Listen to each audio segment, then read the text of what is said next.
میرے آقا فرماتے جس کا مضمون ہے کہ بے شک تم میں سے بروز قیامت میرے سب سے زیادہ نزدیک وہ ہوگا جس نے دنیا میں مجھ پر سب سے زیادہ درود پڑھے ہوں گے۔ بظاہر تو یہ بڑی مختصر حدیث ہے، لیکن اس کے پیچھے جو انعام ہے، جو ریوارڈ ہے، اگر اس پر توجہ دیں تو سمجھ آئے گا کہ یہ کتنا بڑا انعام ہے۔ مجھے بتائیے نا، محشر کا دن یہ کتنا مشکل دن ہوگا۔ سورج 1.25 میل پر ہوگا، زمین تانبے کی ہوگی، پل صراط سے گزرنا ہوگا، نامہ اعمال کھلنے ہوں گے، اعمال تولے جائیں گے، کتنی ڈیفیکلٹیز، کتنی مشکلیں ہوں گی، مگر وہ کون ہوگا جو اس دن ان تمام مشکلوں میں بھی ہماری مدد فرمائیں گے؟ وہ کوئی اور نہیں ہے۔ بریلی کے تاجدار لکھتے ہیں نا کہ سنتے ہیں کہ محشر میں صرف ان کی رسائی ہے اور کوئی نہیں ہے ان کے سوا۔ سنتے ہیں کہ محشر میں صرف ان کی رسائی ہے، گر ان کی رسائی ہے لو جب تو بنائی ہے۔ اب ذرا غور کریں، جو لوگ حج پہ گئے ہیں وہ میری بات ذرا جلدی سمجھ جائیں گے۔ عرفات کے میدان میں کتنی پبلک ہوتی ہے؟ 25-30 لاکھ، 40 لاکھ۔ لیکن جو حج پر جاتے ہیں انہیں لگتا ہے کہ 25-30 لاکھ کہتے کس کو ہیں؟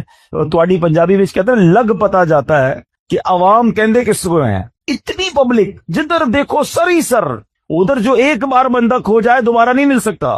25-30-40 لاکھ لوگوں کا یہ عالم ہے، تو محشر میں کتنے لوگ ہوں گے؟ 8 ارب کے قریب تو اس وقت دنیا میں بندے ہیں، ٹھیک ہے، 7 ارب 90 کروڑ کے قریب تو دنیا کی آبادی پہنچ گئی ہے، تھوڑے دنوں میں یہ 8 ارب ہو جانی ہے۔ 8 ارب ابھی ہیں۔ حضرت آدم علیہ السلام سے لے کر صبح قیامت تک جتنے لوگ اس دنیا میں آئیں گے سب اس میدان میں موجود ہوں گے۔ رش کتنا ہوگا، ہجوم کتنا ہوگا۔ اچھا، اس میں جتنے مسلمان ہیں سب چاہتے ہیں کہ نبی پاک کے قریب ہو جائے۔ ابھی اس ہال میں 1000-1500 شاید لوگ ہوں گے، کافی لوگ چاہ رہے ہیں آگے آنا، سب شاید مجھ سے مل بھی نہ پائیں۔ ایک بندے سے 1000 آدمی ملنے کی کوشش کرے تو مشکل ہو جاتی ہے۔ اربوں خربوں لوگ اگر نبی پاک کے قریب ہونا چاہیں تو کیسے ہو سکے گے؟ اس کا مطلب قریب وہی ہو سکے گا جس کو آقا بلائیں گے۔ اب کس کو بلایا ہے سوچ لو۔ آقا فرماتے تم میں سے میرے قریب وہ ہوگا جس نے دنیا میں زیادہ درود پڑھے ہوں گے۔ اب درود پڑھنا تو قیامت کے دن نبی پاک کے قرب کا ذریعہ ہو گیا۔ اتنے رش کے اندر میں کیسے قریب پہنچوں گا؟ اللہ اکبر۔ اور جب قریب پہنچ گئے نا تو پتہ پھر مسئلہ کیا ہونا ہے، آسانی کیسے ہو جائے گی۔ بہت پیاس لگے گی، سنا ہے محشر کے دن، مگر اعلیٰ حضرت کہتے ہیں ٹھنڈا ٹھنڈا میٹھا میٹھا پیتے ہم ہیں پلاتے یہ، اپنی بنی ہم آپ بگاڑے ہیں، کون بنائے بناتے یہ ہیں۔ ارے جب باپ ہی نہیں پوچھے گا، وہ باپ جو آج بچوں کے لیے ڈبل ڈیوٹی کرتا ہے، مگر قیامت کے دن ایسے نفسا نفسی کا عالم ہوگا کہ نہ باپ پوچھے گا نہ ماں کام آئے گی۔ سنو میرے آقا اس دن کیا کریں گے، ماں جب اکلوتے کو چھوڑے آ آ کہہ کے بلاتے یہ ہیں، باپ جہاں بیٹے سے بھاگے لطف یعنی کرم وہاں فرماتے یہ ہیں۔ اللہ اکبر۔ اس سے سیکھنے کو یہ مل رہا ہے کہ اگر محشر کے دن کی سختیوں سے بچنا ہے، ڈیفیکلٹیز سے بچنا ہے، تو آقا کے قریب جانا ہے، اور آقا کے قریب جانا ہے تو درود پاک کثرت سے پڑھنا ہے۔ تو آج سارے اسلامی بھائی نیت کریں۔ اتنا سارا ٹائم ہم موبائل فون کے ساتھ گزارتے ہیں، گھنٹوں گزر جاتے ہیں سوشل میڈیا پر فالتو میں، لیکن درود نہیں پڑھتے، ذکر نہیں کرتے، تلاوت نہیں کرتے۔ یہ زندگی بیکار نہ گزاریے، پلیز اپنی زندگی کو قیمتی سمجھیے۔ ایک ایک سانس یہ اللہ کی نعمت ہے، جتنا ہو سکے عبادت میں، ذکر و درود میں، نیکی کے کاموں میں صرف کریں۔ آئیے مل کر محبت کے ساتھ بآواز بلند درود پاک پڑھ لیں۔ صلو علی الحبیب صلی اللہ تعالی علی محمد صلی اللہ علیہ وسلم۔ آج میں مختصراً ایک ایسا واقعہ آپ کو میں نے سنانا ہے کہ جو قرآنی واقعہ ہے، اللہ کے نبی کا واقعہ ہے۔ اس واقعے کو سنانے کے میرے 2 مقصد ہیں۔ ایک تو قرآن کا واقعہ سنیں گے، اس واقعے میں جو میسج ہے وہ ہم لینے کی کوشش کریں گے، اور دوسرا مقصد یہ ہے کہ یہ واقعات تو ہمیں پتہ ہونے چاہیے تھے۔ اللہ کے کلام میں یہ واقعات موجود ہیں، مگر بہت بڑی تعداد ہے جو قرآن سے دور زندگی گزار رہی ہے۔ ہمیں شاید دنیا کی بہت ساری معلومات ہے، لیکن مسلمان ہونے کے باوجود قرآن کے بارے میں معلومات نہیں ہوتی۔ نہ قرآن پورا تجوید سے پڑھا ہوتا ہے، نہ ترجمہ پڑھا ہوتا ہے، نہ تفسیر پڑھی ہوتی ہے۔ مجھے ایک بات بتائیں، پہلے صبح اٹھتے تھے نا لوگ، اللہ رسول کا نام لیتے تھے، اچھا پہلے پھر اس کے بعد اخبار پڑھتے تھے، اب اٹھتے ہی فون اٹھاتے ہیں، پہلا کام، اور یہ دیکھتے کس کس کا میسج آیا ہے۔ جب تک ہمارے واٹس ایپ میسجز، ہمارے جو بھی ہمیں پیغامات آئے، ہم سنتے نہیں، ہمیں چین نہیں آتا، کوئی اہم بات رہ نہ جائے۔ مجھے ایک بات بتاؤ، تمہارے دوست کا، تمہارے کاروباری ساتھی کا پیغام مس نہ ہو جائے، اس بات کا خیال ہے؟ اتنی عمر ہو گئی، اللہ کا پیغام قرآن تمہارے پاس آیا ہوا ہے، وہ پڑھ لیا، جان لیا رب نے کیا فرمایا ہے، اللہ نے ہمارے لیے کیا پیغام دیا ہے؟ کبھی سوچا آپ نے؟ قرآن تو ویسے ہی اللہ کا پیغام ہے، مگر خاص طور پر 89 آیتیں وہ ہیں جس میں اللہ نے براہ راست ڈائریکٹلی مجھ سے اور آپ سے بات کی ہے، اور کیا فرمایا؟ یا ایھا الذین آمنو، اے ایمان والو، اے ایمان والو، ہم ایمان والے ہیں نا، ہم سے بات ہوئی ہے، کیا ہم نے وہ 90 کے قریب آیتیں پڑھ لی؟ یہ اللہ نے کیا فرمایا؟ مجھ سے کیا بات کی ہے؟ میری فیملی کا، میرے دوستوں کا، میرے بزنس کولیگز کا پیغام ڈسٹرب نہ ہو، اس کا خیال ہے۔ اللہ نے قرآن میں ہمیں پیغام دیا ہوا ہے، ہمارے پاس ٹائم ہی نہیں ہے۔ مرنے کے بعد کیا ہم یہ جواب دے سکیں گے کہ یا اللہ ٹائم نہیں تھا اس لیے قرآن نہیں پڑھ سکا؟ خدا را قرآن سے دور نہ رہیں، پڑھیں قرآن کو، اتنا کچھ موجود ہے۔ اور حدیث پاک کا مضمون ہے وہ دل ویران ہے جس میں کچھ قرآن نہیں ہے۔ سوچو کہ ہمارے دل میں کتنا قرآن ہے، ہم کتنا قرآن پڑھتے ہیں۔ اب میں قرآن کا واقعہ سناتا ہوں۔ ایک مقصد یہ ہے کہ قرآن سے محبت بڑھے، قرآن پڑھنے کا ذہن بنے۔ قرآن سے دور رہ کر زندگی اچھی نہیں ہے۔ یہ قرآن، وہ دیکھیں نا، ہمارے موبائل میں بہت سارے سافٹ ویئرز ہوتے ہیں اور روز کئی بار کھولتے ہیں، مگر جس دن میں اور آپ قبر میں جائیں گے نا، ہمارے سارے سافٹ ویئر آف لائن ہو جائیں گے۔ بلکہ کچھ دوست کہیں گے یار کئی دن ہو گئے آن لائن نہیں ہوا، اور بعد میں پتا چلے گا یہ بندہ تو خود ہی آف لائن ہو گیا ہے، خود ہی دنیا سے چلا گیا ہے۔ اس کا مطلب یہ ہوا کہ قبر میں جا کر سارے سافٹ ویئر آف لائن ہو جائیں گے، مگر جس نے قرآن کو تھاما ہوگا یہ قبر میں بھی آن لائن رہے گا، یہ قبر میں بھی تمہارے ساتھ جائے گا، قبر کا نور بنے گا۔ تو کیوں نہ روز کچھ نہ کچھ قرآن پڑھا جائے؟ تو آئیے نیت کر لے، پہلی نیت تو یہ کر لے کہ ہم روز کچھ نہ کچھ قرآن پڑھیں گے انشاءاللہ، اس کو سمجھنے کی بھی کوشش کریں گے۔ ہے نا دعوت اسلامی آپ کے پاس؟ بچوں کے مدرسے الگ تو بڑوں کے مدرسے الگ، آن لائن مدرسہ الگ، آپ پڑھنے والے تو بنے، ہر جگہ آپ کو فیسلٹی دعوت اسلامی دے رہی ہے کہ کسی طرح قرآن پڑھ لے اور اسے سیکھ لیں۔ اور اب آتے ہیں اس بڑے ہی عجیب و غریب واقعے کی طرف، اور یہ واقعہ ہے حضرت یونس علیہ السلام کا۔ شہر تھا نینوا، جس کی ہدایت کے لیے آپ کو بھیجا گیا۔ آپ نے اپنی قوم کو اللہ کی طرف بلایا، وہ لوگ شرک کرتے تھے، وہ اللہ پر ایمان نہیں لاتے، بت پرستی کرتے تھے۔ آپ نے بہت ان کو سمجھایا، اللہ کی طرف بلایا، وہ قوم ہدایت نہیں پاتی تھی، ایمان لانے سے انکار کر دیا، الٹا آپ کے سامنے سرکشی کرتے تھے۔ تو آخرکار آپ نے کہا کہ اے لوگو، اب اگر تم ایمان نہیں لا رہے تو سنو، میں تمہیں عذاب کے بارے میں بتا رہا ہوں، اب تم پر عذاب آئے گا، اور میں کوئی بات جھوٹی نہیں کرتا۔ اب قوم کے لوگوں نے مشورہ کیا کہ یہ بات تو کبھی جھوٹی کرتے نہیں ہیں، اب ان پر نظر رکھو، اگر تو یہ راتوں رات ہمارے شہر سے چلے جائیں نا تو سمجھ لو عذاب آنے والا ہے، کیونکہ اگر یہ اللہ کے نبی ہیں تو جس شہر میں اللہ کے نبی ہوتے ہیں وہاں عذاب نہیں آتا۔ وہ قوم بت پرست بھی تھی مگر یہ بات بھی مانتی تھی۔ آپ پر فوکس کیا، آپ پر نظر رکھی، اور دیکھا کہ رات آپ شہر سے باہر تشریف لے گئے، صبح ہوئی تو عذاب کی بدلیاں، یعنی عجیب و غریب قسم کے بادل آنا شروع ہو گئے۔ قوم سمجھ گئی کہ اب عذاب آنے والا ہے، حضرت یونس کو ڈھونڈو۔ انہوں نے تلاش کیا، حضرت یونس پورے شہر میں نہیں ملے۔ اب قوم نے سمجھ لیا کہ عذاب آنے والا ہے۔ اب اس قوم نے کیا کیا کہ وہ ڈر گئے، کانپ گئے، اپنے بچوں کو لیا، عورتوں کو لیا، مویشیوں کو لیا، اور پھٹے پرانے کپڑے پہنے اور جنگل میں نکل گئے، اور رو رو کر اللہ کی بارگاہ میں توبہ کرنے لگے۔ حضرت یونس علیہ السلام پر اقرار اور ایمان لانے کی نیتیں کرنے لگے۔ شوہر بیوی سے الگ ہو گیا، مائیں بچوں سے الگ ہو گئیں، سب کے سب استغفار شروع کر دیا، گر گڑا کر رونے لگے۔ عذاب کے بادل آ چکے تھے مگر یہ روتے رہے، گر گڑاتے رہے۔ جو مظالم آپس میں انہوں نے کیے تھے، ایک دوسرے سے معافیا مانگنے لگے، کسی کی حق تلفی کی تھی اس کا حق واپس لوٹا دیا۔ سچی توبہ کر کے کہتے ہیں یا اللہ، ہم حضرت یونس کے رب پر ایمان لائے، وعدہ کرتے ہیں ہمیں معاف فرما دے۔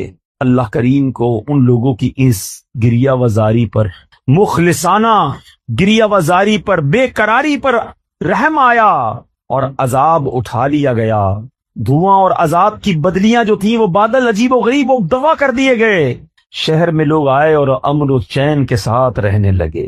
اللہ کریم قرآن مجید میں اس کے بارے میں کیا ارشاد فرماتا ہے؟ قرآن کی پوری سورت کا نام سورہ یونس ہے، یہ پورا واقعہ اس میں موجود ہے۔